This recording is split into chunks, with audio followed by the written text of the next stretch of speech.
that sent taxpayer money to Wall Street banks that should have paid for their own mistakes. We were told it was needed in order to avert a global calamity. So I did it. And then I went back to my constituents and vowed never again. Never again should taxpayers be on the hook for recklessness on Wall Street, and no financial institution should be considered too big to fail. So when the financial regulatory bill the majority was about to bring to the floor last week still contained a number of loopholes allowing future bailouts, I raised the alarm. I wasn't about to take Democratic assurances that this bill protected taxpayers. I wanted them to prove it. And that's really what this debate is all about. It's about proving to my constituents and to the rest of the country that we actually do what we say we're going to do around here. Because if you haven't noticed, there's a serious trust deficit out there. Public confidence in government is at one of the lowest points in half a century. Nearly 8 in 10 Americans now say they don't trust the government and have little faith that it can solve America's ills. And it's no wonder. Over the past year, the American people have been told again and again that government was doing one thing when it was doing another. Just think about some of the things Americans have been told. As a senator, the current president rallied against deficits and debt. He said America had a debt problem and that it was a failure of leadership not to address it. Yet last year, his administration released a budget that doubles the debt in 5 years and triples it in 10. The debt has increased over $2 trillion since he took office. In February, the federal government ran the largest monthly deficit in the history of the United States. How about the bailouts? The president has said he didn't come into office so he could take over companies. But whether or not that's the case, Americans can't help but notice that some people did better than others. When it came to bailing out the car companies, the unions fared a lot better than anyone else. What about jobs? Last year, the White House rushed a stimulus bill through Congress because it said we needed to create jobs. They said we needed to borrow the $1 trillion it cost the taxpayers to keep unemployment from rising above 8%. Well, more than a year later, unemployment is hovering around 10%.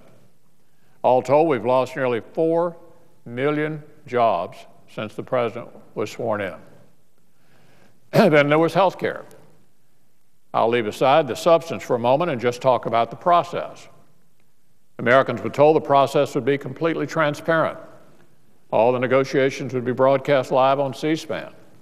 Instead, they got a partisan backroom deal that was rammed through Congress during a blizzard on Christmas Eve. This is the context for the debate we're currently in. So it should come as no surprise to anyone that when we're talking about a giant regulatory reform bill, the American people aren't all that inclined to take our word for it when we say it doesn't allow for bailouts, or that it won't kill jobs, or that it won't enable the administration to pick winners or losers. They've heard all that before, and they've been burned. This time, they want us to prove it. The first thing they want us to prove is that this bill ends bailouts. That was the one thing this bill was supposed to do, the one thing it was supposed to do. And if this bill didn't do anything else but that, a lot of people would be satisfied. The administration said it wants to end bailouts. I say to them, prove it. Some of us have pointed out concerns that this bill would give the administration the authority to use taxpayer funds to support financial institutions at a time of crisis. Yes, the bill says taxpayers get the money back later, but that sounds awfully familiar. Isn't that exactly what we did with the first bailout fund? A bailout fund Americans were promised would be repaid, but which Democrats are now trying to raid in order to pay for everything else under the sun.